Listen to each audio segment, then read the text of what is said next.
If you're a maintenance supervisor at a manufacturing facility and your machinery isn't working right, Grainger knows you need to understand what's wrong as soon as possible. So when a conveyor motor falters, Grainger offers diagnostic tools like calibration kits and multimeters to help you identify and fix the problem.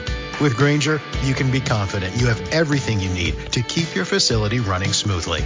Call 1-800-GRAINGER, click Grainger.com, or just stop by. Grainger, for the ones who get it done. Hey, this is Jason Kleberg from the Force 5 podcast, a show that forces a guest to come up with a movie-themed top 5 list topic, and then we reveal our picks on air. Top 5 heist films, top 5 tearjerkers, top 5 movie dogs. Every show you'll be asking yourself, what would be on my list? Guests include directors, screenwriters, actors, podcasters, musicians, authors, and even a professional wrestler. Subscribe to the Force 5 podcast, and you won't just be a listener, you'll be a list nerd. The Force 5 podcast, available wherever you're listening now.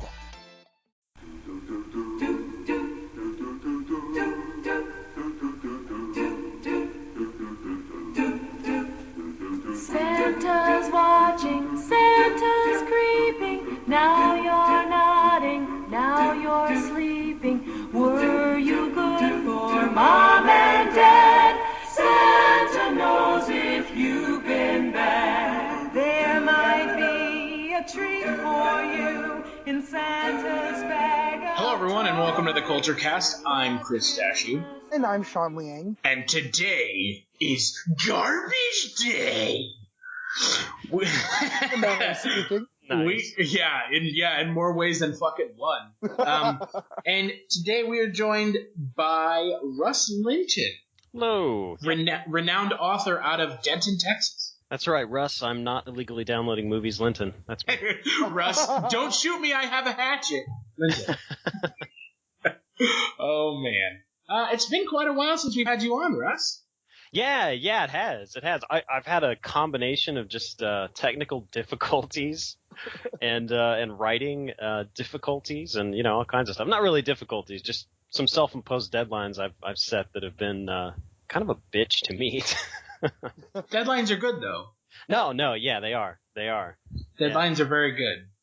The key to writing is just to keep writing and writing as much crap as you can and hope people buy it. But the thing is, you just have to write. You've got to get it all out there. So, before we talk about Silent Night, Deadly Night, Part 2, not Silent Deadly Night, the first one. It's only part 1.5. Right, yeah.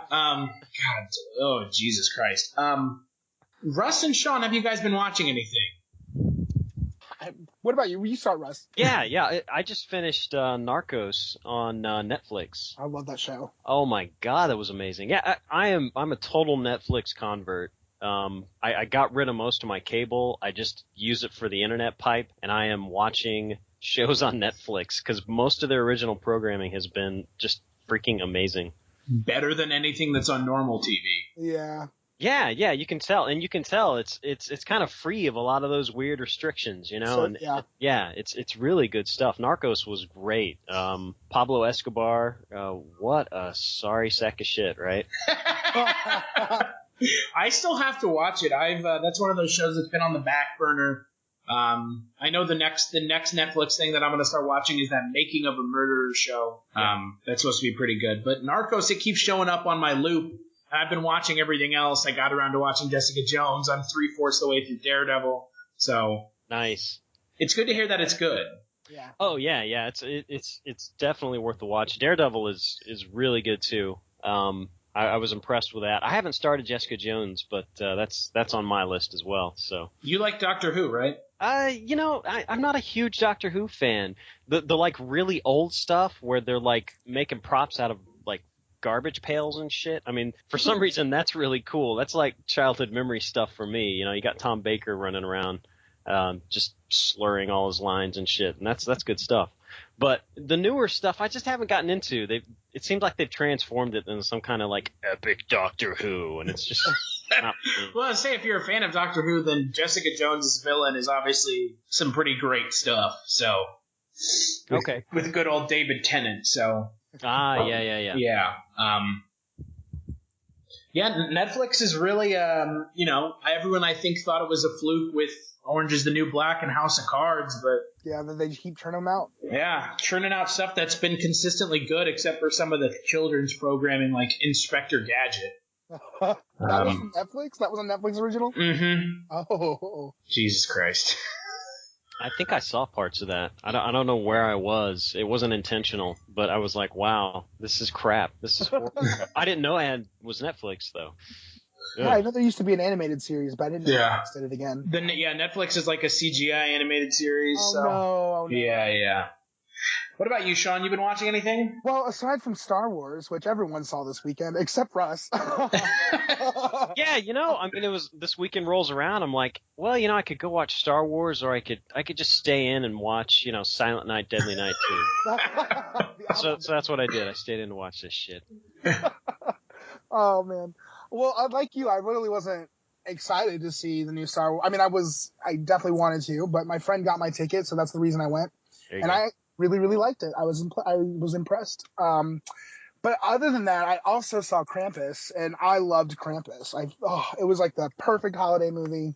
Did we talk? I think we talked about this. I think you mentioned it a while back. It's been a while, man. I took a little break there. You took about a week break, yeah. I was filming a little series, which I'm excited to share with you guys later. But yeah, so I need to get to the movies again soon. I want to see Sisters. Oh. Yeah. Yeah. Go ahead. That's my kind of movie. You can take my ticket. What is that? Fine. Yeah, what have I been watching? Well, I've been home for the holidays, specifically to see Star Wars. So, Star Wars. And if you want to hear my thoughts on that, spoiler-free and with spoilers, check out the Kulturecast from last Thursday, where we talk about it for about an hour and a half. But other than that, I really haven't been watching anything other than this fat turd of a film. So we're going to be talking about... generous of you, actually. What, Yeah. that it's a fat turd? Yeah, that's a very generous description. So we're going to be talking about Silent Night, Deadly Night Part 2 from 1987. It is the sequel to Silent Night, Deadly Night. And the IMDb synopsis of the film is Ricky, the brother of the killer in the first film, talks to a psychiatrist about how he became a brutal killer after his brother died, leading back to Mother Superior. I need to ask you something. Shoot. It's your dime. It's my dime. Who killed your parents? You really want to know? Who, Ricky? Who did it? Santa Claus. Oh man, this movie is the source of the Garbage Day meme, which I mentioned in our intro. And I'm curious, I'm assuming neither one of you had seen it before. I might have scrolled past it. It was just so iconic looking, Yeah. So what are y'all's thoughts on the film? It was horrible. It was horrible in the good way, almost. It was kind of weird. I mean, because I like watching really bad movies and just reveling in their just decrepit crap. I mean, it's just really, really fun. But this one was strange. I would get to those like the Garbage Day moment, I would get to those and be like, oh yeah, that's why this. But there were times where I was like, just make it stop, please, make it stop. It was this weird experience for me. I don't want to repeat it. Yeah. I was worried, it was funny because I read the Wikipedia synopsis for the first movie because I was like, all right, I'll watch this, and then if I feel like I don't know what's going on, I'll just watch the first movie. But I really didn't want to have to, find the first movie. So then I started watching this movie, and I realized, oh, I'm in luck because half of this movie is the first movie. It literally is just stolen footage from the first movie. And so I was filled in right away. And the first half of the movie, it's like you said, Russ, I literally was waiting for it to end because I already knew it was going to happen, Yeah. Which was absolutely astounding. I couldn't believe they did it. I was like, okay, one scene, one flashback. But then it was the whole first half of the movie. Yeah, this movie's really dumb. And really boring. Yeah. It's in it for a movie that is as bad as this movie is, it is really boring. Oh yeah. No, it's horribly boring, and it's, like I said, it's just sprinkled with those moments of just sheer accidental genius Yeah, that's true. that keep you going. But for the most part, it's terrible. It's boring. I mean, like the so there's a Santa rape scene. I mean, that's got to be a first. I've never seen that in a movie. And then we've got an umbrella fatality. Holy shit! I liked that one. That was my. That favorite, needs to be that needs to be straight up Mortal Kombat, man. How is that not in there? And then that auteur shot of the umbrella open with the rain hitting it. Right. Lee Harry, master auteur of cinema. This movie is really stupid. In a way that is almost Samurai Cop-esque, but not as much fun. Yes. And what's surprising to me is like Sean said, obviously the first movie plays heavily into this movie because it is like a flashback fest for the first half of the movie. They made 3 sequels past this one. I can't believe that. And a reboot. They rebooted this film in 2012. Oh wow, that was recently. Yeah.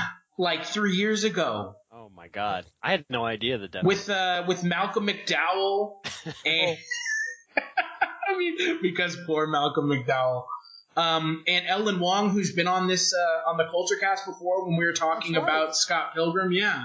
Wow. Yeah. So this is like, I don't know. I'm surprised that this movie exists. And has become, I mean, it's not a genre piece, but it kind of is. Right. At least the first one is, and by proxy, this one is, because this movie is just practically the first movie. But so let's talk a little bit about the plot of the film. So, okay, we're done with that. Zing, motherfucker, we're out. Eric Freeman plays Ricky Caldwell, who is the brother of the killer from the first film, who kills people dressed as Santa Claus because he saw his parents get murdered by a crazed Santa Claus when they tried to help him with his... Have you ever wanted to dive deeper into the horror movies you love? Beyond the Blood is a horror podcast for fans who want more than just surface-level screams. We do deep dives into the movies that shaped us, digging into director commentaries, behind-the-scenes stories, deleted scenes, and the special features that most people skip. Each episode is a love letter to the genre. We break down how these films were made, the creative risks that paid off or didn't, and the lasting impact they've had on the genre as a whole. From 70s slashers to modern nightmares, we celebrate the craft, chaos, and characters that keep us coming back. If you're the kind of fan who rewatches movies with the commentary on, or you simply grew up in the video store horror aisle, the Beyond the Blood podcast was made for you. New episodes every single week. Subscribe, let's dig deep. Welcome to the Beyond the Blood podcast. Broken car, which was a total trap. And then they also had an abusive mother superior. Yeah, they had an abusive orphanage woman because apparently all the orphanages in cinema are run by abusive nuns. Especially one bitch. Right. Who, at the end of the movie, looks like a mutant, which we'll get to that, and is never explained. Never at all. Yeah, no, that's They said she had a stroke, not that she was in a house fire. Yeah, it's like she had a stroke. They didn't say, oh, she had this Two-Face incident, you know? It's like, Exactly. She had a stroke. Yeah, it's so... This movie's plot is generic. To me, it seems lazy. It's like they did the research to try to make a sequel, and then they just left the research as the movie. Yeah, no, I agree with that. I don't even think they did research, though. I think they just whipped out the other... Yeah. And we're like, okay, well, how do we stitch this shit together?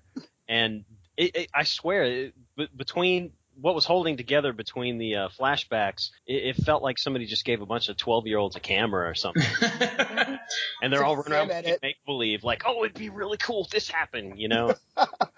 Wouldn't it be cool if he shot a dude picking up a trash can and screamed garbage day at him? These innocent people. This is how I'm going on a shooting spree. These red stuff so he can go crazy. It's just one of those movies where when you watch it, it feels like the worst kind of cash in. Like the first one was successful, so let's just make this movie. Yeah.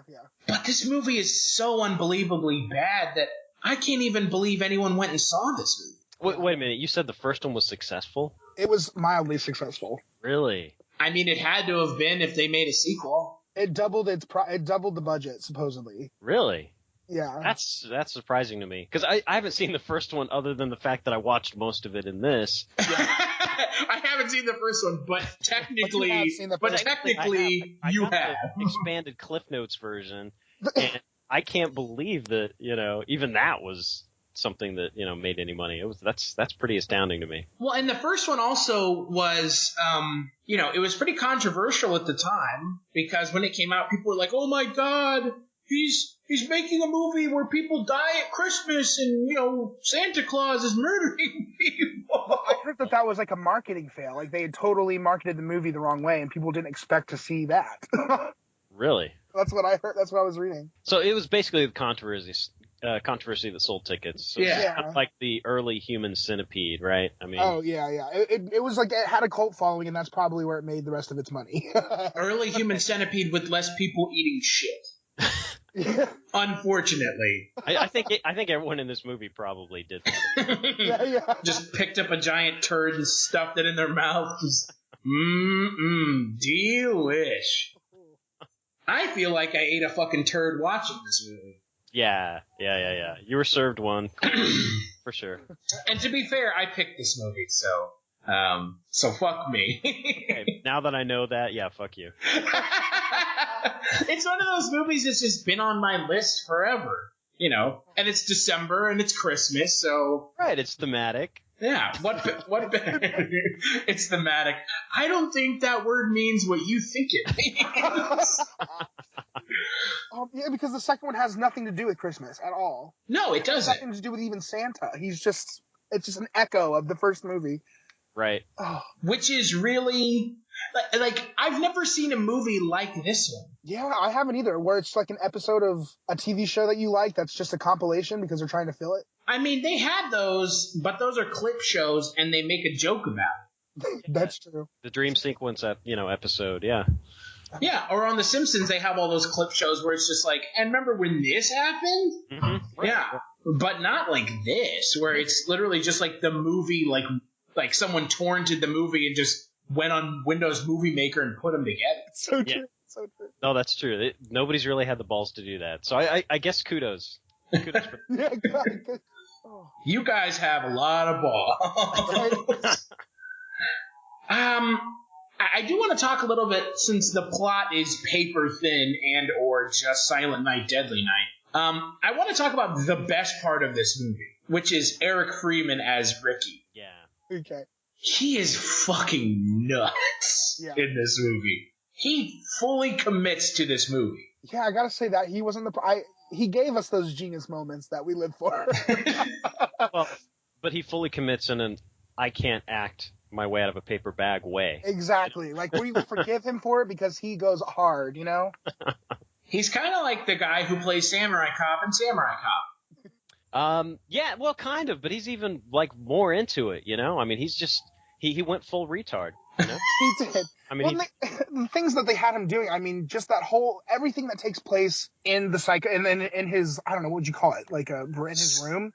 During the psych eval? Yeah, it's just so ridiculous. What he has nothing to do, but it just still looks it's so theatrical and over the top. Like those things that are just so funny to watch him do it. Everything that happened in that room was crazy, man. Just like the absurd camera angles and and somehow he would disappear. Yeah. Lose track of him in that 5x5 room. Exactly. Yeah, and he's right next to him.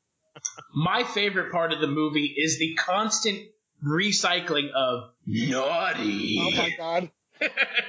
Naughty. This movie is exactly what happens to words when you hear them so often that they sound weird to you. Right. Him just saying naughty over and over again. I saw someone being bad. Naughty. It's like, oh my God. Well, it worked in the first movie, right? Because the other guy was punish, right? So right. Then we've got naughty. Yeah, that's part of the paper thin plot thing, where it's like, well, we'll just copy whatever the hell happened and hope it works again. Right. I feel like I'm part of the least exciting BDSM porno. That's what I feel like I was watching. Punish. Naughty. You're just watching the foreplay. Yeah, right? Good stuff. Oh God, outside of Eric Freeman's performance, there's not even anyone worth talking about. Yeah, because it all kind of blends into the same crap. Yeah, no, that's true. That's true. The psychiatrist, I'm guessing that's what he was. It was so weird. I don't know. He comes in his suit, and it was just bizarre. He's really not much to talk about, He just kind of sat there and acted surprised whenever the dude walked over beside him. Just weird. Or gets strangled off screen. Yeah. The whole off-screen death was bizarre. Strangles him with tape from a tape record. What? Yeah, like that's not gonna work. How is that even gonna work? I would like to tell you that that's not how any of this works. Right. It's so strange. Between the two of them, they had my favorite exchange that I've ever heard in one of these bad movies before. And I even wrote this down because this is so fucking awesome. So he's like, maybe we're just jerking off. And the other guy says, if you say so. And then he says, you're good, Doc, but I know all the moves. Oh, man. That's the best exchange I've ever heard. I actually thought Eric Freeman was in the room with us. I did too. Your delivery of those lines was spot on. Sweet. I had to try. It was a 24-hour thing. I was up practicing, Took a lot out of me. Well, in other news, Eric Freeman earlier this year said that he's writing a direct sequel to this movie. What? I love your response, Russ. What? I guess, once you get to a point where it's like, okay, my career's over, you might as well. I would like to ask you if you think his career ever began. He doesn't, I'm looking at his IMDb, there's nothing on it. Oh, really? All right. It's this. It's this and a few TV shows. This and then, hey, we're never going to hire you again. Let's see. Silent Night, Deadly Night Part 2, Murder Weapon, Ghost Rider. That's guy number 1. That's the role I want. See, the thing is I would want to put Eric Freeman in all my movies, but he'd have to have a special appearance, sort of what's his name in all the Adam Sandler movies. Anyone in all the Adam Sandler movies? Schneider? No, come on, Rob Schneider. No. Alan Covert. Or what's the other guy? The guy who always has the weird eye who goes. Yes, that's right. No, but I really want him to be instead of you can do it, I want it to be Garbage Day. Oh my god. If we ever make a movie, Culture Shock Presents, we'll have Eric Freeman in the wraparounds just screaming Garbage Day at everyone. I would love that. What does Ricky Caldwell do on Garbage Day? The world wants to know. Oh my god. Yeah, this movie is really one of the worst I've seen. Yeah, it's pretty bad. It's pretty bad. And we talked about the plot. I mean, they just the whole thing about developing his character into this psycho from the things he saw. It's so hackneyed and crap. And it's played out in the first movie. Yeah, and it breaks down into he does this when he sees red and rape. Right. And it's that's the weirdest combination of things for you to just stumble across. Actually, hold on. It's red, rape, and breasts being torn asunder. Oh. This happens frequently, by the way, in the exact same way. Because everybody in this movie is a rapist. They are. And the girls don't even know. 80s. I don't remember this, but maybe I was a naive little lad. I just think it shows that you were not a rapist. Yeah, you're not naughty. Naughty. If you're looking for more horror outside of the mainstream, look no further than Unsung Horrors, a podcast about underseen horror movies. I'm Lance. And I'm Erica. Every other week, we'll cover a horror movie with fewer than 1,000 views on Letterboxd. We'll even give you double feature recommendations to pair with the movies we discuss. From gothic to shot on video, from slashers to comedies, from giallo to J-horror. We'll cover all the subgenres, so join us as we unearth these hidden gems of horror. Follow us on Instagram, Twitter, and Facebook, all at Unsung Horrors, available wherever you listen to podcasts. And part of the Someone's Favorite Productions podcast network. I didn't leave the house much, I guess. 'Cause it happened all over the place, out in the street, out in the field. Yeah. Anywhere. Stock rooms of toy stores, that's where it was. Which, by the way, I know that's not really from this movie, but it is technically. That was the most awkward slip away. Like, everyone saw that. There were 5 of you. Like, come on. Right. Who has a party and they got 4 people at their office party? And it's like, what? And 2 of them are plastered. I don't understand how that happens. 2 of them are obviously pretending to be plastered. Exactly. They're so horrible at it. Exactly. Well, and don't forget, we keep mentioning them reusing footage. So much of the original film's footage was used that they were able to bill everyone from the first film in this film in the credits. That's amazing. Nice. Wow. Yeah, they had to. I wonder, did they pay those actors again, I guess? Did Mother Superior have to get billed twice? Because isn't that a different actress in this? It isn't. It's a different. It must be billed twice with 2 different actresses. That's so funny. Oh my god, just so fucking stupid. Yeah, it's lazy. Oh my god, I can't believe they did. And I normally like looking at the trivia for a film on IMDb, and this movie has the best piece of trivia I've ever read for any film ever in the history of IMDb. All right, hit us with. I will read it verbatim because I don't think you guys would believe me otherwise. Ricky's eyebrows move up and down 130 times. I am so glad someone counted. Can you believe someone sat there like a fucking schmuck and was like, his eyebrows went up, tick. His eyebrows went up again, tick. Oh, it's going up like 3 times, tick, tick, tick, tick. I can actually believe that one. When I read those lines earlier, I did mine at least 5. You couldn't see them, but I did. Your eyebrows are permanently affixed to the top of your head. Yeah. Oh my god. I mean, that's the best part about Eric Freeman's performance is that he does just like ham it up. Yeah. Right. In a way that, I haven't seen since, last weekend with Dennis Hopper and Super Mario Brothers. So this month has been all about hamming it up. But he hams it up. And, I think that's the only slightly redeeming thing about this film. Yeah, and they have some weird moments where towards the end, it's like, I think even the actors are like, okay, we just can't take this seriously. Exactly. Because he takes it to a new level with the garbage day stuff and walking down the street shooting people. He's just so far out there.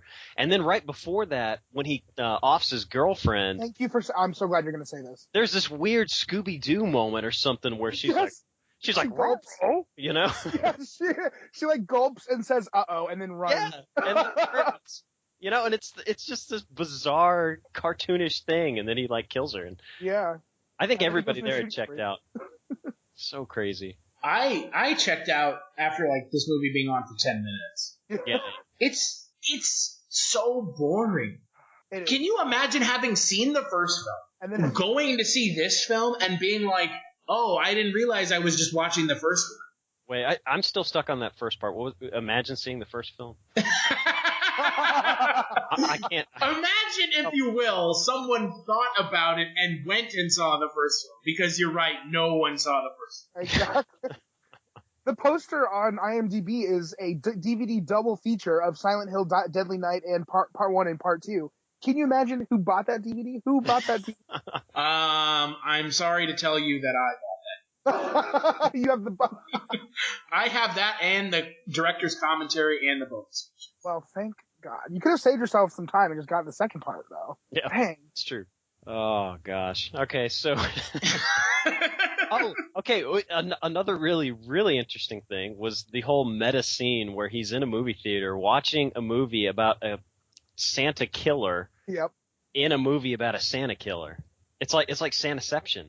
I mean, he was the proto Christopher Nolan. That's right. He was like, maybe he was just so far ahead of his day. Maybe that's what it is. We're just not seeing it. He was like Christopher Nolan. And yeah. Well, this whole movie completely overanalyzes the simple. What the first movie was simple enough. It was a killer Santa, right? That's what it really is. Yeah. And it totally overcomplicates it and overanalyzes everything. And it's just so. This movie isn't about. The second one is not about a killer Santa. It's about a crazy guy whose brother was a killer Santa. Yeah. Yeah. I I get that scene. I don't know what they were going for. I think that scene is great because of those fucking assholes in the back. Yeah. I mean, they say faggot in this movie, which is astounding to me anytime I hear it now in a movie. Right. I'm like, holy shit. Like, it takes you out of the movie for a second because the guy is so, like, sneering in the way he says it. It's like, Jesus Christ, man. And then his girlfriend's like, but we both know that's not true. We all wiped our eyebrow. We're like, phew. I love that character in the movie theater, though. Yeah. Whatever that... The heckler in the back? Yeah. The bright-ass movie theater that's like... I just thought it was so funny. And he's sitting there, like, instead of trying to throw a piece of popcorn into his mouth, he practically just takes the bucket and throws it into the air. Right. You motherfucker. It was like the world's smallest theater, too. I mean... Yeah. 3 rows. Watching a Santa movie, that had to be a porn theater. Right? Oh, dear God. That was a roadside stop. Is what Yeah, yep. Someone could get murdered in there and no one would even like look. Right? Someone could get comically strangled behind a row of chairs. Yeah. Maybe his like legs are like kicking up in the air and there's like popcorn flying everywhere. It was amazing. I forgot about that. That was amazing. I think maybe that's where it transitioned into, okay, this is just a total fucking joke. Yeah, you know? Totally. I mean, for me, the movie transitioned into a total joke when he was recounting him walking through the suburbs murdering people. Oh, yeah, that was... Yeah. Which is where the infamous garbage day line comes from. Right. Goes on a massacre. But right before that, he sticks a jumper cable into a guy's mouth. Yeah, that was intense. Or, excuse me, into a prop dummy's head. Yeah. The kid. Yeah. And then he cranks it up all the way, and the guy's eyes explode out of his head. Right. In graphic fashion. It's like the one death we see on camera. Yeah, that's true. A lot of them are they pan away really quick, for Yeah. the violence. It's kind of interesting, and then they'll pan back and show what happened, like the dude with the hammer in his head or whatever. Yeah. Or the guy being hung up by Christmas lights from the first movie. Yeah, that's right. Yeah. They just didn't have the technical ability to actually show it going down, so they had to pan away and then prep the guy and set him up somewhere. Get the good, yeah. So we've been talking about the fact that the first movie's in this movie so much. I'm not a huge fan of Siskel and Ebert for a number of reasons. I respect what they did for movie reviewing, but their response to the first movie is pretty great. So their whole review is pretty negative, obviously. Siskel at one point says that they were making money off of this film amounted to blood money. But the two of them, all they said really was, shame on you. Which, it's one thing to have them angry at you, but there's another thing to have them essentially say to you, shame on you. Yeah, they're extremely disappointed. They should have said, naughty. Naughty. Oh, man. They should have. Yeah. Which really is a testament to the first film. The first film, people saw it. Yeah. It was distributed by TriStar, Yeah. That's right. Which is really astounding. Because the second one was distributed by, Manson International, which, sure, I've never even... Manson? Like as in Charles? I mean... Yeah, Manson International, yeah. Nice. Yeah, Virgin Vision, Manson International, and MCEG Productions. Oh, God. Yeah, so this is essentially like the bargain barrel remake of the first film. Yeah. Right. Yeah. Well, because it's almost a remake. Yeah. Kind of a sequel, and kind of just the same movie. Exactly. All over again.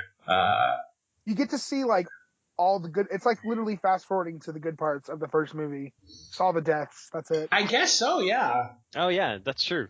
That's a good point. Because that's why most people are going to go see that film, I guess. Exactly. For because I'm reading the synopsis. Exactly. And it makes it sound cool because of the deaths. But it's like I had a DVD of like A Nightmare on Elm Street, one of like part like 4 or 5, I don't remember. But it was like one of the ones that no one ever watches. And there's a feature on the DVD that's like skip to the nightmare, and it's just like you can just watch all the death scenes, and that's basically what this is. Skip to the. I thought you said skip through the nightmare, and it just goes to the end of the movie. The credits. Oh God. Skip through this fucking nightmare is more like it. Yeah. And also this movie really shows that the memes that the internet finds and propagates are really the best part of a movie. Yeah. There is nothing redeeming outside of that meme and Eric Freeman's performance in this film. Yep. No, that's pretty good. That's about it. Yeah, like I said, the umbrella kill was pretty amazing. That was good. And that shot afterwards really just showed off Lee Harry's skill as a true filmmaker. Oh yeah, just the sudden rainstorm. Right? Oh my God. Oh God. Oh well, Russ. Yeah. Skip it or watch it. And best performance. I'll start with best performance. I'm going to go for their diversity hire. The mute black man at the beginning. He has the best performance. No, you go away, orderly. Oh, that's right. The shakes his finger. That was the best. Yeah, it's so sad. It's like he starts to talk like I might have some lines, and then he just waves his finger. It's like, okay, come on. Yeah. That's horrible. That's just terrible. So yeah, I'm gonna go for him for best actor, and then man, I guess you should watch it. You should not pay anything for it. If you're paying per like megabyte or gigabyte on your streaming, you should probably not even go that far, Find somewhere where you can watch it on somebody else's dime somehow, and then maybe it would be okay. Because, otherwise you're getting ripped off. Go illegally download it on someone else's internet so even you're not using your internet to download. That's right. There you go. That's how you watch this. And then liberally use the fast forward feature. Yeah. Yeah. What about you, Sean? Okay. If you really feel the need to ever see Silent Night, Deadly Night, watch this movie. Don't even bother with the first movie. You get everything you need in this one little package. So, I mean, I'm not going to say skip it in general, but if you have to see it, see this one. Best performance, it's got to be. I want to give it to the girlfriend for that amazing moment where she realized she was going to die, so she gulped and ran away and said, "Uh-oh." It was a great death scene because they both had amazing faces as they were dying. So he was like going cross-eyed. Yeah, that was it for me. That did it. That's when I knew. Oh boy. I think there's some interesting stuff in this movie, like the garbage day scene, and Eric Freeman's performance is really insane. But for me, I don't think it's enough to warrant watching this movie because you can see the garbage day scene on YouTube. And I'm sure if you search Eric Freeman Silent Night, Deadly Night Part 2, you'll get a best of him anyways. Yeah. So I'm going to say this is a skip, but best performance goes to Eric Freeman. Just hands down. I mean, he's nuts in this movie. And special mention goes to the advertising people for this film with one of the best taglines for a movie ever. Prayers won't save you in this silent part of this night. Wow. Fuck you, movie. You piece of shit. And now I'm interested to go and watch the rest of the Silent Night films. So there's Silent Night, Deadly Night, Better Watch Out, Silent Night, Deadly Night, Initiation, and Silent Night, Deadly Night 5, The Toy Maker. Oh, man. Oh, my God. They don't have Silent Night, Deadly Night, what the fuck are we doing? Somebody's got to wake up and stop that. Silent Night, Deadly Night, we did it again. Silent Night, Deadly Night 5 actually has Mickey Rooney in it. So what? And Clint Howard. So yeah. about that. I'm curious about the rest of these movies because I can't imagine what they did with them. So definitely can't be the same. Again, hats off. They've got some massive balls. If all they do is they just take the movie before and work in clips, I would laugh so hard if every movie is just derivative of is literally just the original, the previous film with half the film. That's amazing. That would be amazing if it was like that. And the third film has Bill Moseley in it, who has gone on to be in, Repo the Genetic Opera, House of a Thousand Corpses, The Devil's Rejects. He played Chop Top in Texas Chainsaw Massacre 2. Oh, man, you gotta wonder. Yep. Probably sounded like a good idea at the time. On paper. Right. Yeah. They didn't put anything on paper for this. No, they did. They sat around that little 5x5 room drinking coffee going, okay, what are we going to do next, man? Oh my god. Damn, that's cold, Russ. How can we have one location and no new material? This is all we got to work with. We got this 5x5 room and a tape recorder, man. What are we going to do? What do we do? What I'm hoping from you, Russ, is sometime in the near future, when you're not writing what you're writing now, the successful stuff, you should write a treatment of Silent Night, Deadly Night, Part 2. Write your own version of it. Nice. Yeah, no, I could not see myself doing that. Oh, yeah. It was such a hit. It was such a hit the first time around. The audience is just waiting for more. Right. Oh, dear God. Oh, man. What do you guys think the score is on Rotten Tomatoes? 10%. I don't know. 10%. Go for the gusto, Russ. Do they have fractions? Can you get like 0.25%? Less than 1. Just the less than and 1 and 1. I'm going to go out on a limb and say 15%. No, wait, $1. That's it, $1. $1. So no tomato score yet. Oh. What? Not even enough people have watched this yet. 4 reviews have been counted. 4 of them have been rotten. So no score. Wow. It's that's bad. Interesting. That's how you know your movie's good. Yeah, right. Yeah. What do you guys think the audience score is? The audience score actually has a score. Okay. That's where it gets funky. I'm gonna say I still want to stay low. I'm gonna say I'll give it a 23%. Wow. 10. Go for 10. 30%. Oh. Out of 6,000 user reviews. That's quite a few. 6,000? Yeah, 6,000's a lot for a movie of this caliber. Yeah. Oh shit! This movie is real. And what caliber is that? The kind of caliber that you put to your head and blow your brains out. Oh man. Well, before I talk about Thursday's Kulturecast, Russ, is there anything you want to plug? Yeah, definitely. I've got a new book out. I've just got a limited release right now. The book's called Pilgrim of the Storm, and it's a fantasy novel. It's the first in a series that I'm writing. It's about a bug dude. Whoa now, bug dude. Yep, bug dude. Yeah, he's raised in a human monastery, and he basically goes out on a pilgrimage and finds out he's not living in quite the same world that he thought he was. So it's a really bizarre book. I kind of call it sort of a Kafka meets Tolkien on the Ganges sort of thing. So it's a little out there, but it's fun. It's got a limited release right now at iTunes, Barnes & Noble, and Kobo, a few other retailers. I won't put it out on Amazon until spring of next year, whenever the second book is due, and both those books will hit at the same time. So, yeah, that's what I've been working on. That and building up my strength to go see Star Wars. I still have a little bit of PTSD from the prequels. So I can tell you with absolute certainty that it will not make you think of Misa Jar Jar Binks until the end of the movie, where it turns out Jar Jar Binks is the main villain. Good night, folks. Nice. Oh my God. It's just Kylo Ren takes his mask off and it's just Jar Jar. That's what I wanted from that movie. So badly.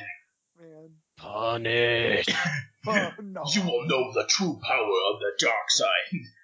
It's Misa Jar Jar Binks! Oh my God. I would have fucking died laughing.